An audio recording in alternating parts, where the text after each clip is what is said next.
What is up, everybody? Welcome back to Guardians of the Future. I know this is the first podcast we've had in quite some time. It's been a little bit of a while, and I'll kind of get into why. So if you're watching on YouTube, you'll see that I currently am solo. There's some new graphics, all that fun stuff. So if you're not watching on YouTube, the Guardians of the Future podcast, YouTube-wise, is just going to be on my personal channel, Justin Latta, which you can just find me on YouTube at Justin Latta or JL_baseball, same as Twitter. If you're listening on the audio app, that's cool too. Let me know where you listen. So you're used to getting this podcast about every Monday during the regular season for minor league baseball, and used to get it from Guardians Baseball Insider. If you haven't checked Twitter, which I don't blame you, Twitter is kind of a weird place these days, and who knows where it's going. Guardians Baseball Insider is no longer a thing. It still exists. The site's still there. The Twitter account's still there. But we made the decision back in early December to shut things down. So I'll kind of get into that real quick, and then we'll talk a little bit more about the episode and how things are going to go from here on out. So I'm retaining the Guardians of the Future podcast, formerly Smoke Signals, for some of you who've been listening for a long time. I'm retaining that feed. So Guardians of the Future will go on. It's going to look a little different if you haven't heard yet. But yeah, so earlier in 2022, we had a couple guys leave. Joe Koblitz, a good friend of mine, and you might know him from Burning River Baseball, and was with Guardians Baseball Insider for a couple of years, our Arizona dispatch guy. He started a new job back early in the season in 2022 and found it difficult to continue making games and writing. So he kind of stepped away, and I really haven't seen him on Twitter. So if anybody talks to Joe and knows him, I haven't really talked to him, but if anybody does, I hope he's well. And I don't know, tell him I miss him. He brought a lot of levity to the podcast and a lot of different ideas as a writer. I do miss Joe quite a bit, being involved in baseball. Hopefully he'll have time for that again, because I would enjoy working with Joe again or talking to him again. It's been quite a while. But the other thing was, and if you know who Willie Hood is, my normal podcast partner most times, another guy late in 2022 decided to take a step back. He's still writing. We're still friends. We're still going to do stuff together, podcasts. He's writing still. But he's got a great wife and great kids, and decided that he needed to focus more on that. And the whole nuts and bolts of it is I never replaced Joe. I couldn't. And then we couldn't replace Willie. Obviously, I didn't want to. And then really, I would have had to recruit a whole new cast of college writers or whoever again to cover, Columbus, Akron, Lake County with me.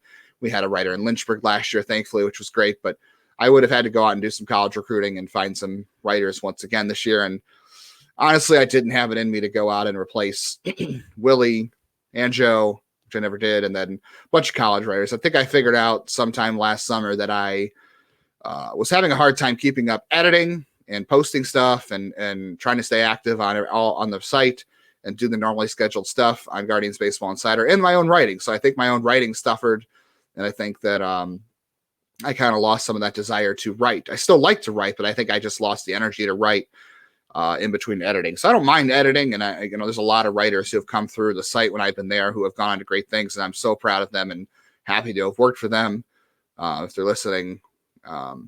But it's just hard for me to do all those things. I have a full-time job, and if you haven't heard, I'm also co-hosting Lockdown Guardians with Jeff Ellis, former IBI guy. You can listen to me there 5 days a week.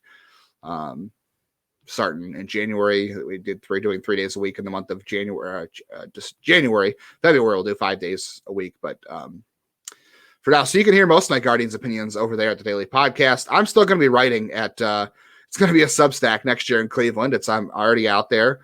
I'll include the link in the show description for audio and video, whichever way you want. If you haven't subscribed yet, it'll be great. It's free. There's like a thing on there that asks for if you want to contribute money to the site or the newsletter, you can. It forces you to go into tiers. If you're going to set that people have to go a year, a month, whatever it is. I don't know, but you don't have to contribute anything if you don't want to. Some people have, and I'm grateful for that. I'm not really doing it for money. I'm doing it as a place to keep writing, and some normal Guardians Baseball Insider writers that you might know are joining me there. Willie's going to write there. He already has a few pieces out before I even wrote anything, honestly. Arthur Kinney, who's our Around the Farm and roster tracking guru, who's joining me. And then Tyler Stotsky, who's covered the Captains for a long time, he actually moved to Columbus. He's going to cover the Columbus Clippers for the site. Matthew Cannell, who lives in Indiana, is going to continue to cover some things out there. He's still writing. Stacey Hannon in Columbus, is going to chip in and contribute. So we'll see. There might be other people who join as well. So you'll see more people on the website than me. There'll be some other people you're familiar with if you listen to the podcast and read the site. So it's nextyearincleveland.substack.com, but I'll include the link in the show bios. So yeah, Guardians Baseball Insider. The site will still exist. There's no new writing on it.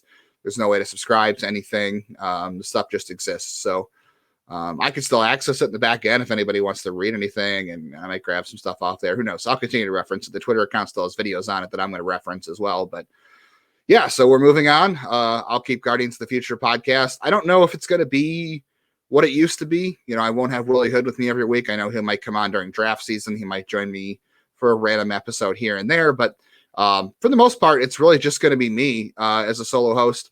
I do have some plans to add some other people. So what we did during the regular season when I didn't have Willie on was I would have whoever was covering things in Columbus. We had Stacy on last year. We had Megan, who was one of our interns last year, did a great job. We had her on. We had Josiah and Lynchburg on a week. We had John Elrod on for an episode last year, who's covering Akron for us.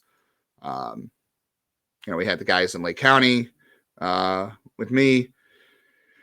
So we had somebody everything but Arizona last year. So with Matt covering some stuff in Indiana, who will have maybe some Indianapolis Indians Clippers coverage out there. He'll have some Fort Wayne Captains coverage, Tyler in Columbus, Stacy in Columbus, and then I'll figure out something for Akron. But I'll have them on from time to time when they're available. I also plan to have a lot of guests, whether that be coaches or people from the organization, broadcasters from each affiliate, players. Hopefully, we had a lot of play interviews over at Locked On Guardians. I'll continue to move those over here.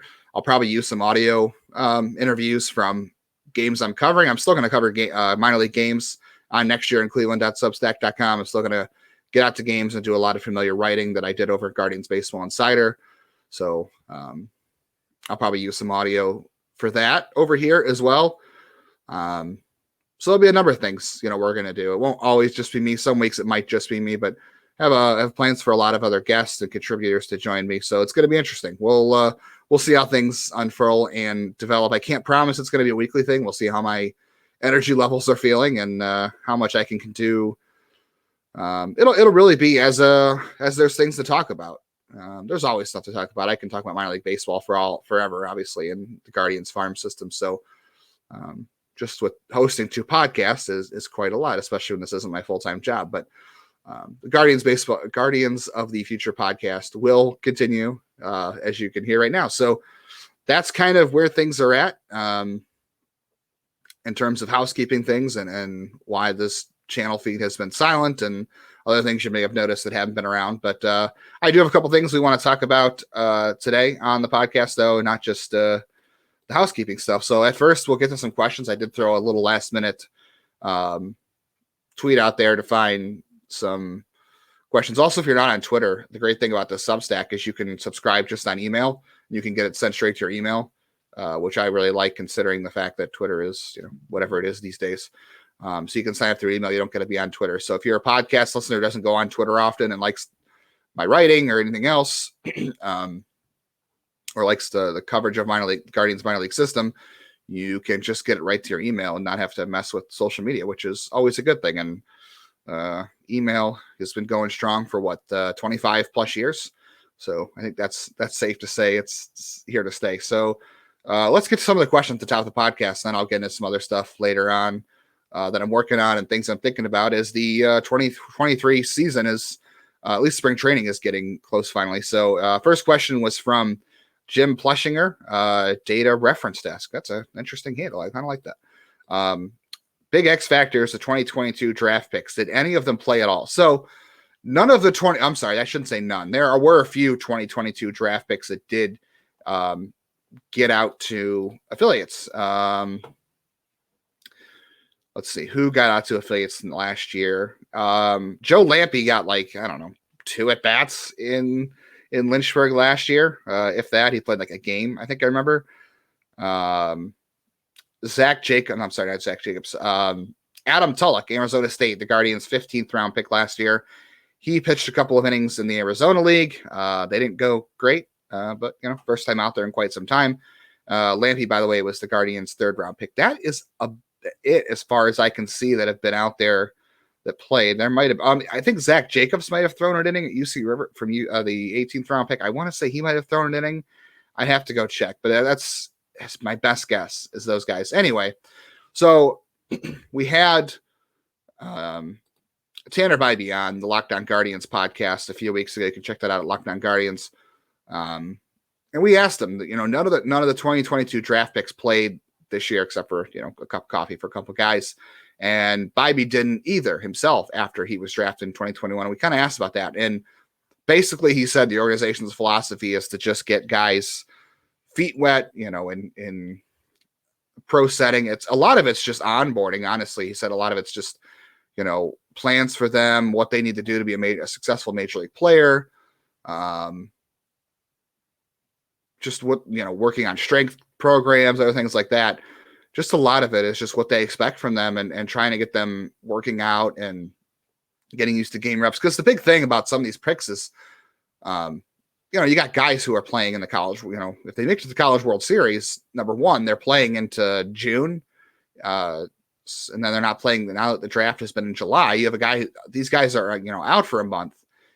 And some of them are playing deep in the season. So maybe they've had a long season. Dylan DeLucia, for example, was the Guardians' 6th round pick last year. He pitched pretty deep into the postseason, pitched a lot of innings last year. So Cleveland didn't have him pitch. He was off for, he pitched a long season and then he had a month off. So, you don't want those guys to restart and hurt themselves. That's one element to it. And then the other element is just guys who had seasons like Chase DeLauter, for example. Chase DeLauter, he was still recovering from the foot injury.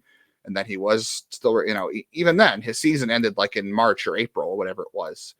To have him ramp back up and play again in July just for the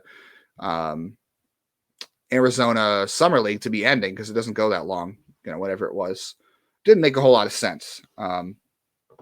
So that's kind of the route they're going, is they're just getting guys prepared. Other teams don't do that way. So, and I've talked to Guardians front office members before, the director of player development, and he said the same thing. We don't know if our way is the best way. It's the way we think we're doing the best by our players, their players. We'll see what happens. I don't know. I mean, Tanner Bibee didn't pitch at all in 2021 after the Guardians drafted him, and look what he did last year. Same with Gavin Williams. They went out to like instructs, which is, more informal kind of thing where there's not real games and stats collected, but those guys hit the ground running last year, did a great job and didn't affect him. So we'll see. So only a couple of them played as far as we know, and games that counted, we know a lot of them were in instructs, and a lot of them are already in Arizona. I know when we talked to Tanner, he was already in Arizona too. So we'll see. Next question was from Ed Core on Twitter. Where is Chase DeLauter expected to play? I would think DeLauter is going to be at Lake County. I'm excited for that Lake County roster. I think it's going to be interesting. I've been working on the depth charts again. You can find the rosters. There's a rosters tab at Next Year in Cleveland. Again, nextyearincleveland.substack.com. There is a rosters tab that takes you to all of Arthur Kinney's roster tracking stuff. And I have been doing the depth charts over there, and just kind of looking at the depth charts.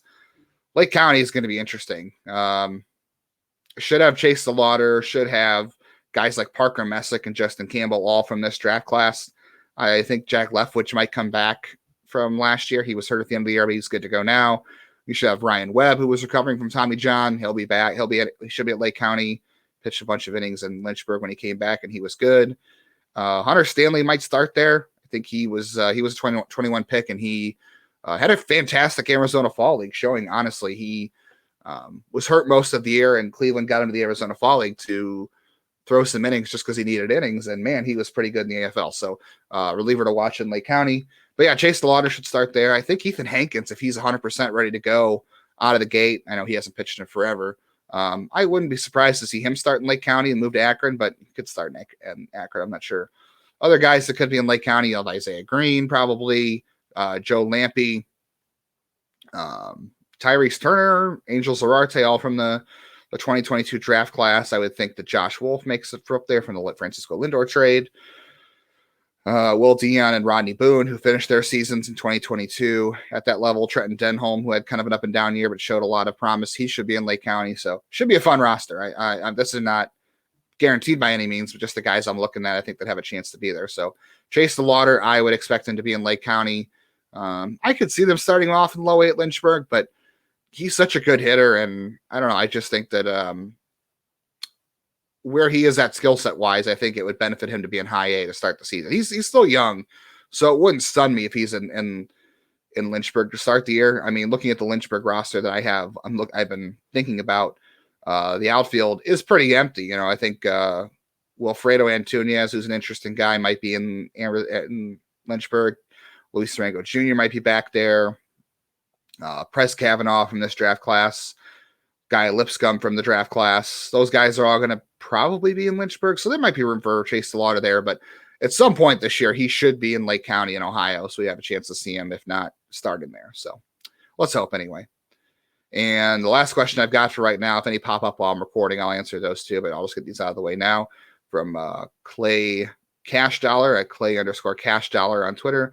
Do you think Bibee can crack the big leagues this season? Well, talent-wise, yes. Talent-wise, I was ready to have Tanner Bibee start one of those games in September last year against the Twins that they needed a starter for.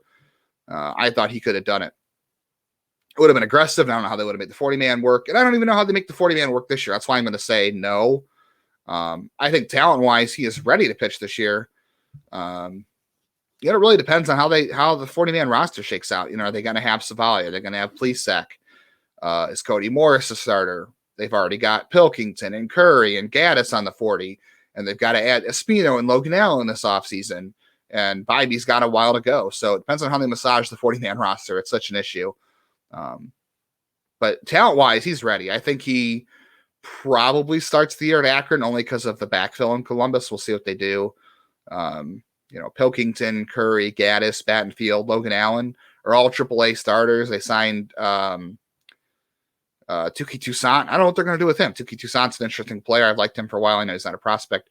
We're going to try to keep this mostly prospect only because I do a lot of major league stuff for Guardians and Guardians of the Lockdown Guardians. So we'll try to keep this minor league focus. You will hear some minor league thoughts over there, obviously, but I'll try to keep my opinions on the major league team limited over here. But the AAA rotation is stacked, so I wouldn't be surprised if and honestly, Joey Cantillo being on the 40-man roster, he should be in Columbus to start the year. So I don't know how things are going to look at all, but yeah, I think Bibee talent-wise, there's no doubt he could be in the majors this year, but it depends on the 40-man roster. But I will not be surprised if he pitches in the major leagues. I think he's definitely good enough this season. So one of the other things I'm also working on too, that'll be up on by the time you're listening to this, probably on Monday, the January 9th, is a piece on next year in Cleveland, which is going to be looking back at the 2022 prospects that graduated, exhausted their prospect eligibility. I do this every year. I wrote it on Guardians Baseball Insider, basically taking a look back at the scouting reports I had on some of these guys from our rankings in the previous year, and the guys that exhausted their prospect eligibility in the majors. Kind of look at what we know about them in the majors in 2022 or what we know about them last year, and then compare that to what we wrote about them as prospects. And the first one's going to be Steven Kwan. I'll give this to you in podcast form. You can read it, though, all my thoughts if you want over there. Like I said, I'll include the link in the show description. Steven Kwan was ranked number 10 last year in our prospect rankings. And by the way, those are coming out again. Willie Hood and I did collaborate on a prospect rankings for the Guardians in 2023. We'll have scouting reports and everything over at Next Year in Cleveland and rankings and all that. So that'll be dropping soon. I want to get some of these pieces out, though, before we start doing the rankings. So look for those in the coming weeks. But Steven Kwan is the one going tomorrow. We had him ranked 10th last year, and we had him graded as a 50 overall prospect, which basically is an everyday starter in the majors average. It's the 20/80 scouting scale, where 80 is, Mike Trout, whatever. And 50 is like, basically an average player, the guy who can start on almost every team and it's not really an all-star, but is a very good player. And that was essentially what we thought about Steven Kwan. Some of the things I just looked through, though, were interesting. Like I had a 70 grade on his ability to hit, and that was mostly based on his contact and his approach. And I kind of look back, and he had a 9% whiff rate last year and a 91.9% contact rate. So clearly I think that we got that right. Everybody got that right, that he made a lot of contact, doesn't swing and miss a lot. That was pretty good. And the average contact rate, by the way, last year for a major league hitter was 76.6. So Kwan far and above. No surprise there, though, right? So a lot of people will give out, their grades for the guy's ability to hit based on contact alone. I don't think that's accurate because, and I'm not saying I do it better than anybody else. Obviously, I do this as an amateur for fun. And there's a lot of people out there who do this for either teams or they do them for other outlets that pay them full time to do it. So I'm sure their way probably is better, but I don't know. I don't know. Just the ability to make contact to me is not enough to push a hit tool into elite range. Like Ernie Clement is a guy who makes a ton of contact, but I don't know if that necessarily means he can hit, right? Like Ernie Clement's not a good major league hitter. He's a nice major league bench player at the moment. But he's not really a guy who is going to hit for high averages or too much. But, some outlets had him with like a 70 grade on his ability to hit. And I don't think that's accurate because that's just based on contact alone. And that's what I tried to avoid doing with Steven Kwan because he doesn't produce great exit velocities. And I think impacting the baseball goes into this. You can't just be a guy who makes a lot of contact, because I think one of the things we learned about the 2022 Cleveland Guardians is that, yeah, they led baseball in contact rate, but they were last in hard hit rate. And that tends to make your average on balls in play lower and overall just lowers your ability to impact the baseball with a lot of singles. So obviously that was one of the reasons they signed Josh Bell. That's one of the reasons I think that Mike Zunino also is an interesting signing because he hits the ball hard, a lot of power, even though he doesn't make a lot of contact, but, balancing those sort of things. But one of the things I also have noticed, okay, so here's the one thing. Kwan's expected weighted on base average, so that takes into account basically it weights home runs, triples, doubles, and singles. So it adds a weight to each of those things. And obviously the weights get higher placed on home runs, triples, and doubles, and they do singles. As you go up, they get higher weights placed on them because they're more valuable as you go up. Kwan's expected weighted on base average based on contact was 298, which, isn't great. So that basically grades his ability to how hard the contact he's making and overall extra base contact basically was not good. But the one thing I've seen too is that and this is not a publicly available stat, unfortunately, but it looks like people I see on Twitter who post a lot about stats and metrics that aren't publicly available, people do have access, is that a stat, the 90th percentile exit velocity, which means is like you can kind of look at it the same way you look at StatCast, where the average exit velocity, what's the guy's 90th percentile exit velocity, like goes basically based on those percentiles, like 50th, like 100% exit velocity, all that kind of stuff. So what is almost the highest outcome of his velocities? The 9 out of 10, what is his kind of his peak? And his peak in the minors in 2021, which I was able to get, was 98.4. If you want to compare this, Aaron Judge's average exit velocity last year in the majors was 95.9. So Steven Kwan's 90th percentile exit velocity was higher than Aaron Judge's average last year. But again, that was Aaron Judge in the majors, and this is Steven Kwan in the minors. So obviously that's going to be knocked down a little bit. But what that says is that when Kwan is able to make contact at higher velocities, it's impactful. Like if you get a guy whose 90th percentile exit velocity is like in the 80s or low 90s, probably not great. Not a guy who's going to hit the ball hard a lot. And when he does, the best he's going to do is pretty below average. So the best Steven Kwan can do is pretty good. It's just a matter of how often he can get there. But Cleveland knows it's in there, and a lot of that has been done through like weighted bat training and things like that. So his ability to impact the baseball, hasn't really been in the elite range, and it's not expected to be, obviously. But And I think the other thing that goes into the ability to hit is approach too, because you can't hit what you can't pick up and what you can't, what you swing through, right? So you got to be able to discern balls from strikes. You got to be able to pick up spin. If it's just hitting fastballs, you're not going to go very far. So approach, picking up spin and laying off stuff you can't hit goes into a player's ability to hit. So I like to factor in approach and ability to impact the baseball when I grade, someone's ability to hit. So not just their ability to make contact. So this is why Steven Kwan was an interesting player to look at when I did this experiment. And I had him with a 70 grade on his ability to hit. I kept it at a 70 just because I think he's still going to run high averages, which is, good. He's still going to run a high on base percentage because of his ability to walk and not swing at balls. So I left it at a 7 just because I think the approach is good. The approach probably lifts it. Maybe we did make a separate grade for that 1 year on Guardians Baseball Insider where we did stuff there 1 year. But I think that was too much to grade approach alone. So I wrapped this into the ability to hit, and I kept it at a 70. Steven Kwan's power, I had it at a 40 before last season. I kept it at a 40 after looking back. Good power numbers on the inner corners of the plate. Everything else, pretty weak. So he has pull side power when there's a pitch on the inside part of the plate. He may get to more of that, but essentially, like, he has a 40 grade power is about 8 to 10 homers, and 45 grade power is more like 12 to 15. So there's not a lot of variance there. And it wouldn't surprise me if Steven Kwan some years gets 12 to 15. But I think generally throughout his career, he's more likely to be a 8 to 12 home run guy or 8 to 10. So that puts him at a 40. I think that was pretty easy to see. Speed is one grade I did change. I left the power to 40. Speed was one grade I did change based on some. So if you watch minor league baseball TV at all, it's pretty bad. Some of them are good, but oftentimes you don't get angles where you're seeing a guy run on a ball at first base on a line. You see maybe him rounding the bases on an extra base hit or just after he's crossed the bag. So it's hard to get good times on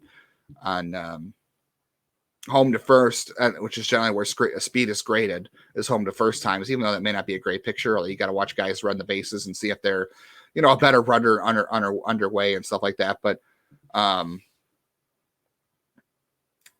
I don't remember I don't really have any good grades on him from 2021. So I had him at a 55. And now a lot of that was based on the fact that, he did have decent home to first times, but he had some issues with his hamstring that kept him out in 2021. And his stolen base success rate was low. So he was 11 of 18 in 2019, which isn't good. And then he was just 6 of 8 in 2021, which also not good, which is a good percentage, but he didn't run a lot. And a lot of that was due to him being hurt and also just being out for a while. So I had it at 55, but I saw some good run times on him watching video from this year. And the StatCast data had him in the, let's see, where was he? The sprint speed for Steven Kwan was 78th percentile, which is, in the upper third. So that's good. So I bumped that from a 55 to a 60 on his run. So I think that's pretty good. Defense, I had him at a 55 as a left fielder. I thought generally the deviation is okay. What if a guy is a 55 defender in left, which is again above average, you could probably safely say he's average in center field. It probably just goes down one deviation grade.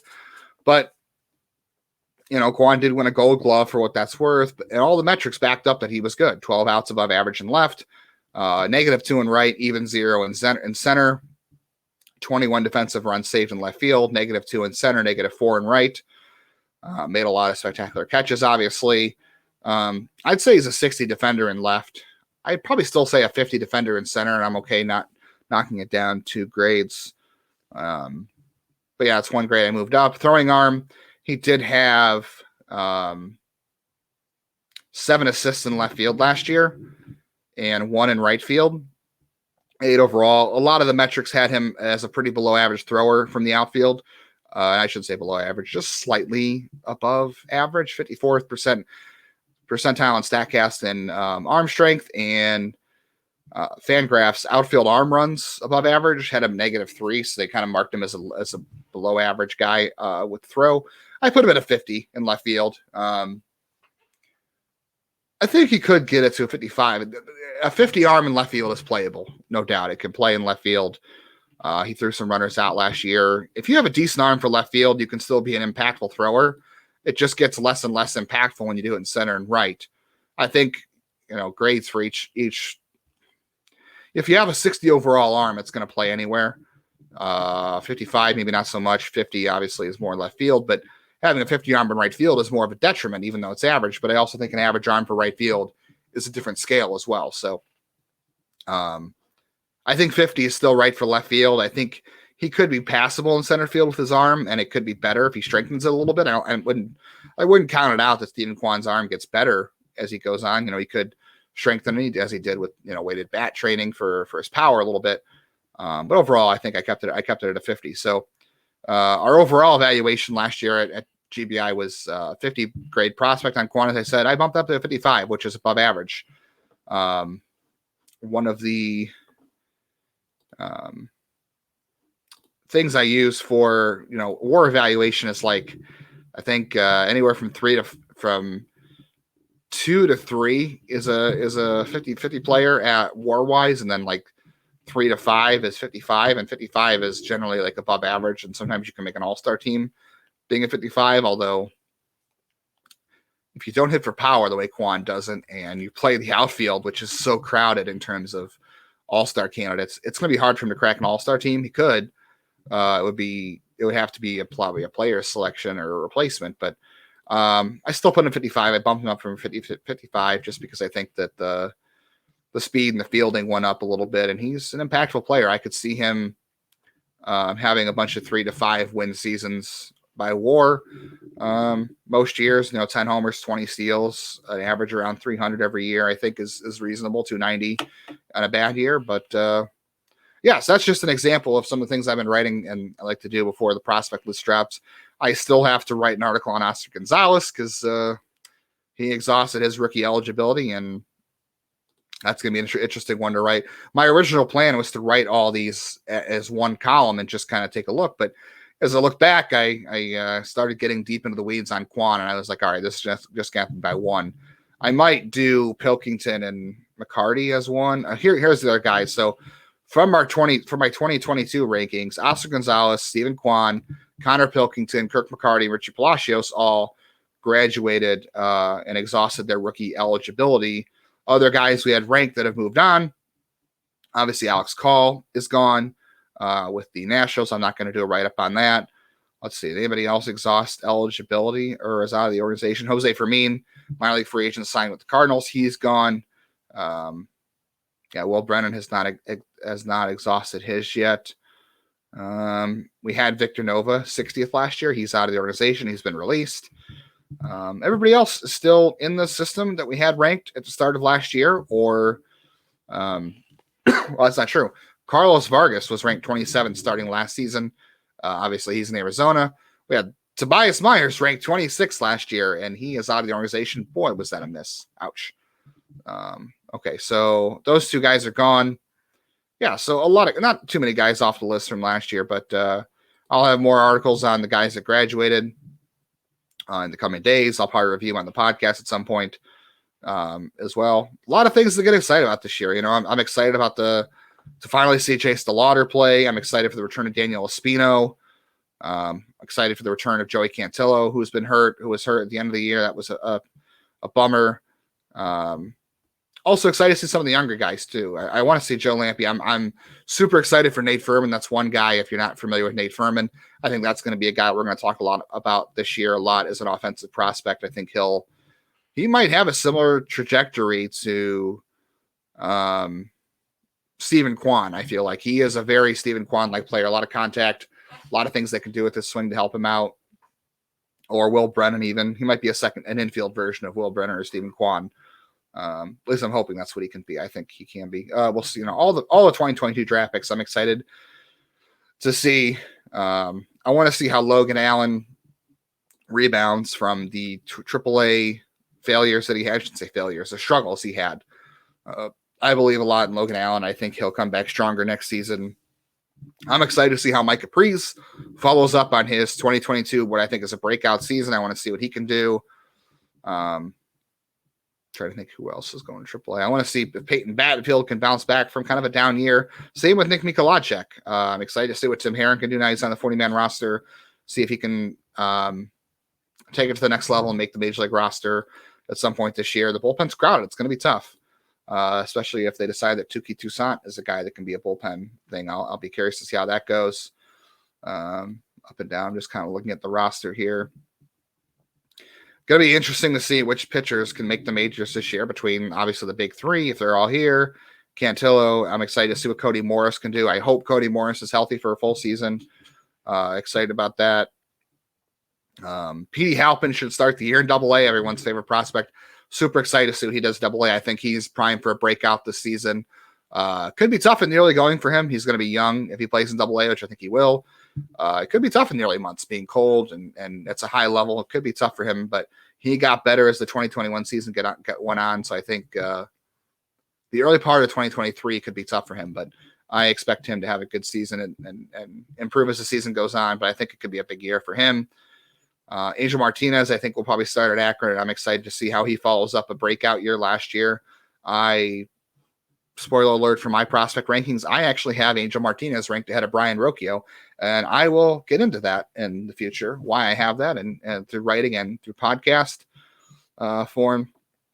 I would like to see one of these catchers, someone in the lower minors, break out as far as catchers. There's a lot of catchers internationally that Cleveland has really gone towards this international grouping of catchers. I'm not sure why they haven't drafted any. They just didn't like any, but they did grab Michael Berglund in the Rule 5 draft in the minor league portion. I'm curious to see what he can do, if he can be a future backup guy.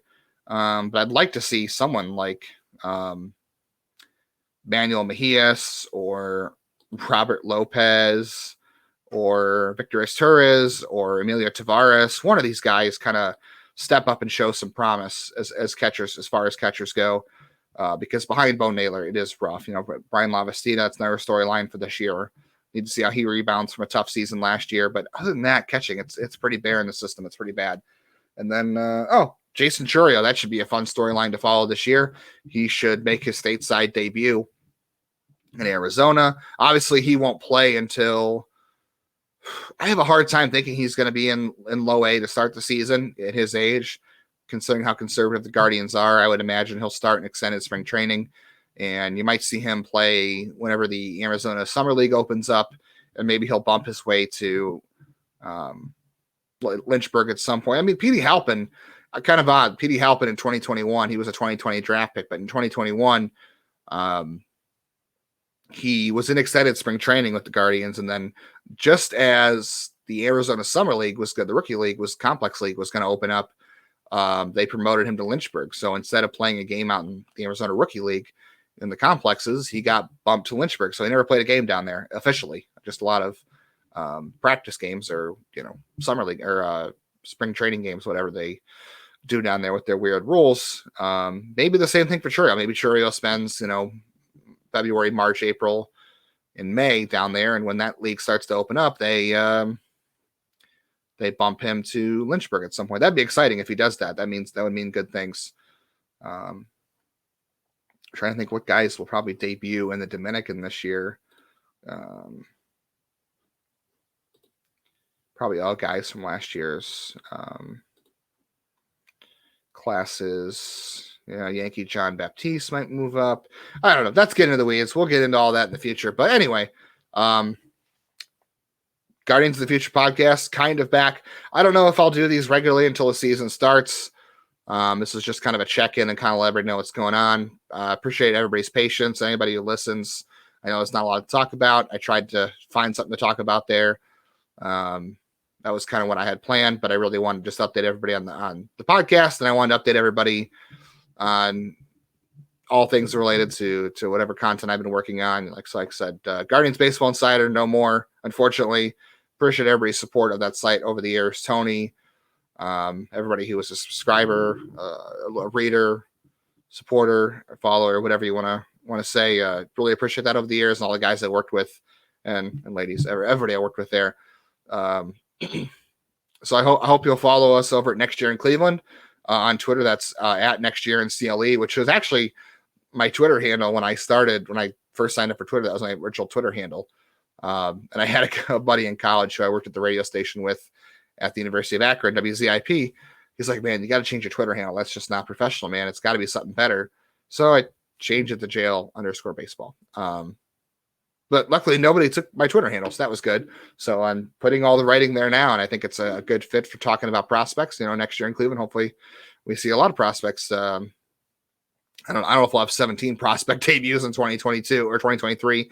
I would take the under on that again. I'll put a number on that at some point coming into the season. But I hope you can follow all the work there. I hope you continue to listen to the podcast. Like I said, if any prospect news happens, if there's any trades, if there's anything newsworthy that happens, I'll jump on and I'll do a podcast. I'll try to find someone to do it with me. If not, it'll just listen to my voice, and hopefully you like that. But when the season starts, like I said, we'll have some of the team broadcasters. We'll hopefully have some players, maybe some coaches. We'll definitely have some interviews. I'll play for my coverage at games on here. We'll do a bunch of things. We'll have some check-ins with our writers with people who are going to contribute it next year in Cleveland. So we'll figure it out as we go, but checking out for now. And follow on Twitter at Next Year in CLE. If you're not on Twitter, go to Next Year. I'll put the link in the show description for the website if you want to sign up there an email only. You don't have to go on social media if you're not a social media person. And I'll jump back on here and we'll see how the podcast goes as news breaks, and we'll do stuff during the regular season for sure. But in the meantime, if you're on Twitter, follow on Twitter. That's where you can get most of the information, and we'll catch you again real soon. Thanks for listening.